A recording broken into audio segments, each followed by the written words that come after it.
송지원 아나운서가 진행하는 KBS 창원 라디오 라이브 경남을 함께하고 계십니다.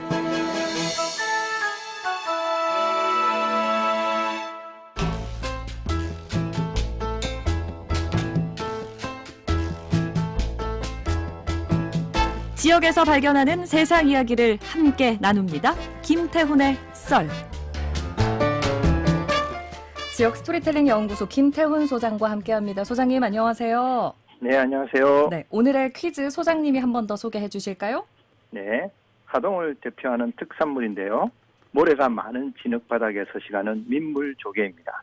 오늘부터 하동 섬진강 일원에서 이것 축제가 열린다고 하네요. 이것은 무엇일까요?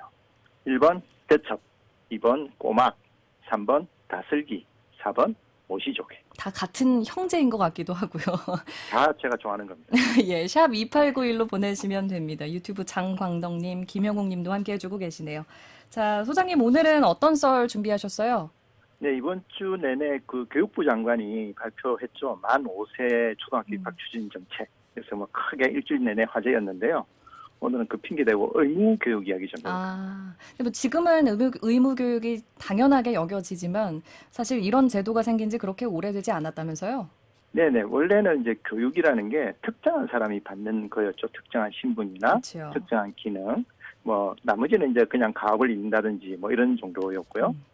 뭐 서양을 예로 든다면 교육을 받는 사람이라면 주로 성직자들이었죠. 그래서 교육하는 주체도 정부가 아니라 교회였고, 예. 그래서 유럽에 우리가 대학교들 많이 있는데 그 대학교의 첫 원형이 신학교였습니다. 종교적인 거였죠? 그렇죠. 이제 그게 이제 계몽주의 영향을 받으면서 이제 세속화되면서 지금의 대학이 된 거고요.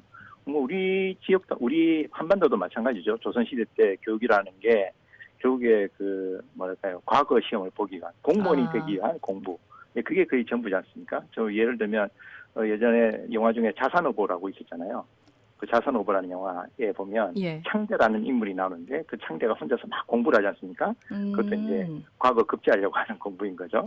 근데 이제 지금처럼 특정 연령이 됐을 때 모든 국민이 의무적으로 교육을 받게 하는 이런 제도는 근대 한 약 150년 정도에 만들어졌는데요. 네. 18세기 중반 지금의 독일의 전신이었던 프로이센 왕국에서 처음 시작이 됩니다.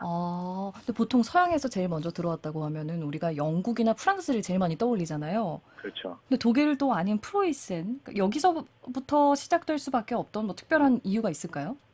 이게 프로이센이 그때 이제 신성 로마 제국이라는 게 아직 있을 때였거든요. 네. 그 중에 한 왕국이었는데 그때 이제 18세기 정도 되면 영국과 프랑스가 이제 식민지를 대서양을 중심으로 막 확대할 때였고요.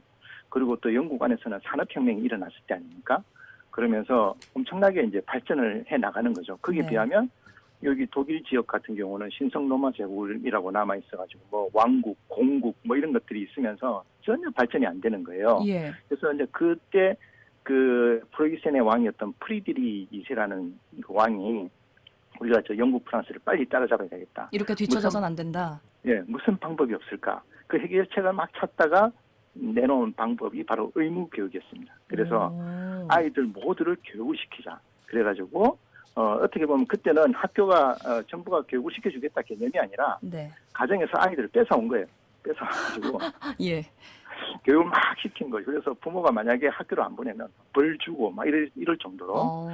예. 근데 이게 이 의무 초등교육이 이른바 이제 대박 상품이 되는 겁니다. 이게 효과를 발휘를 한 거죠. 그래서 실제로 짧은 시간에 독일이 굉장히 강해지는 거죠. 예. 그래서 대표적인 예가 그 한 19세기 중반 한 100년 뒤죠. 그 의무교육이 도입된 지 한 100년 뒤에 프랑스 프로이센 전쟁이 터집니다. 그 보불 전쟁이라고 그러는데 그때 이제 프로이센이 이겨버리는 거죠. 그러면서 서유럽에 있는 사람들이 깜짝 놀라는 겁니다. 도대체 프로이센이 어떻게 저렇게 강해졌나? 네. 알고 보니까 의무교육의 효과였던 거죠. 그러면서 야 너도 나도 의무교육을 해야 되겠다 이렇게 이제 확산이 되는 겁니다. 그러니까 전쟁에서 이기기까지 했으니까요. 그렇죠. 근데 뭐든지 짧은 시간에 어떤 극적인 효과가 있으면 그만큼 동전의 양면처럼 부작용도 있잖아요. 의무교육에 부작용은 없었어요? 부작용이 있었죠. 왜냐하면 그 뭐 거의 부모한테 빼앗다시피 해서 교육을 시킨 거잖아요. 그것은 가족이나 부모 대신에 이제 나라가 국가가 이제 중심이 되겠다는 거였거든요. 그래서 우리 역사에서 잘 배우셨겠지만 1, 2차 세계대전 전범 국가가 어디죠? 아하, 독일이죠. 독일이지 않습니까? 예. 나치즘이 등장한 거라든지 그리고 나치즘이 등장한 뒤에 인종주의가 등장하고 그거로 인해서 유대인이 학살이 되고 소수민족이 학살당하고 이런 것들이 어떤 면에서 보면 의무교육의 어떤 부작용이라고도 볼 수 있는 거죠. 왜냐하면 그런 것들을 하나의 획일적인 어떤 가치관이 만드는 거잖아요.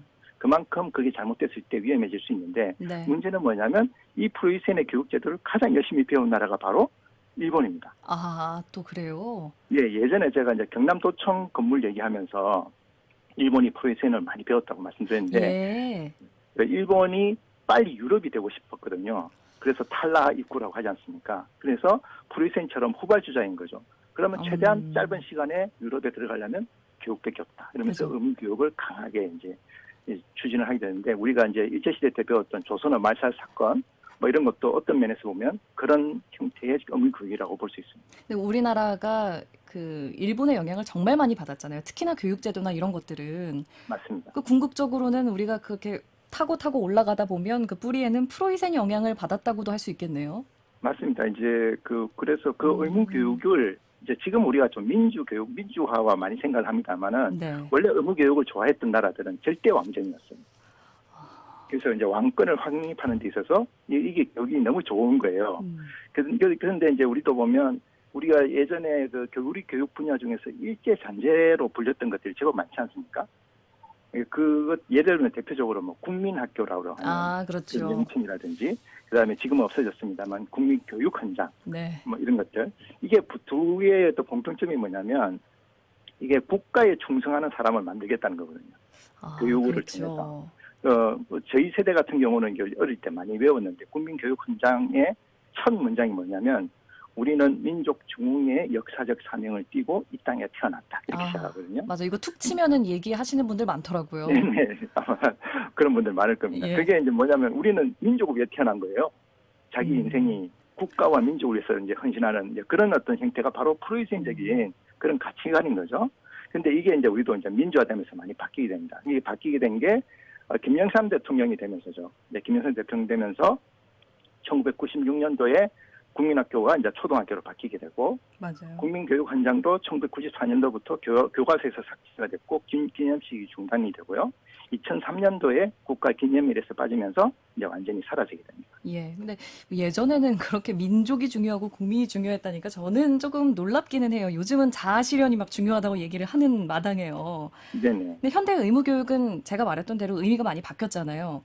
맞습니다. 그러니까 뭐 국가의 필요가 아니라 이거는 교육을 받을 수 있는 어린이의 권리로 받아들여지는 것 같은데 이번 논쟁도 그런 같은 맥락 속에서 발생한 거겠죠? 그렇죠. 이제 인류가 그런 전쟁이라든지 학살이라든지 이런 것들을 겪으면서 그 의무교육이라는 게 이렇게 가면 안 된다. 그래서 의무교육의 어떤 그 생각 기본적인 어떤 가치관이 바뀌게 되는 거죠. 그래서 국가가 중심이 되는 게 아니라 이 개인의 삶, 그 삶의 주인이 되게끔 그 주권자로서의 시민 이런 어떤 가치를 북돋아주는 데 대한 어떤 서비스가 되는 거죠. 그래서 이제는 국가가 국민을 동원하기 위해서 교육을 하는 게 아니라 국가가 시민이 건강하게 성장할 수 있도록 서비스를 제공하는. 그렇죠. 이런 식으로 이제 바뀌게 되는 거죠. 그래서 우리가 이제 어릴 때 배우는 것들이 뭐 어떤 기본적인 어떤 민주 시민으로서의 어떤 교양, 그 공동체를 이루기 위한 조화 이런 것들 배우지 않습니까? 네. 그런데 이제 이게 이번에 이제 논쟁이 벌어지게 된 것도 저는 여기에서 이제 비슷한 맥락이 있다고 봅니다. 이제 예를 들면 이제 많은 분들이 뭐 진보 보수를 다 떠나서 많이 화를 많이 냈잖아요. 이게 뭐냐면 교육 당국에서 이번에 뭐 노동력을 뭐 확보하기 위해서 뭐 한다든지 뭐 이런 어떤 사고들이 어떻게 보면 굉장히 또 프로이센적인 사고거든요. 또 그러네요. 그렇죠. 그렇게 볼 수 있는 거잖아요. 예. 국가가 필요한데 지금 인력이 모자라니 이렇게 키워보자. 그런데 우리가 아이를 키워봤을 때 아이가 학교 갔을 때 얼마나 행복한지 안 하는지 이걸 우리가 먼저 보지 않습니까? 그걸 우리가 경험도 많고 그런 관점에서 보면 이 시계를 거꾸로 돌리려고 하는 분들과 지금 그것보다는 지금의 어떤 우리가 인류가 쌓아왔던 그 민주시민 교육의 어떤 효과 이런 것들을 본 사람들 간의 어떤 갈등이 아니었나 이런 생각을 해봅니다. 역시 소장님 괜히 프로이센 얘기를 하신 게 아니었네요. 오늘 말씀도 너무 잘 들었습니다. 네, 감사합니다. 지역 스토리텔링 연구소 김태훈 소장과 함께했습니다. 오늘 퀴즈 정답은요. 1번 제첩이었습니다. 오늘부터 또 섬진강 제첩축제 한다니까 한 번쯤 가보시길 바라고요. 커피 교환권은 두리두리 7410-6614-4024-7414-0077 6분께 드립니다. 저는 송지원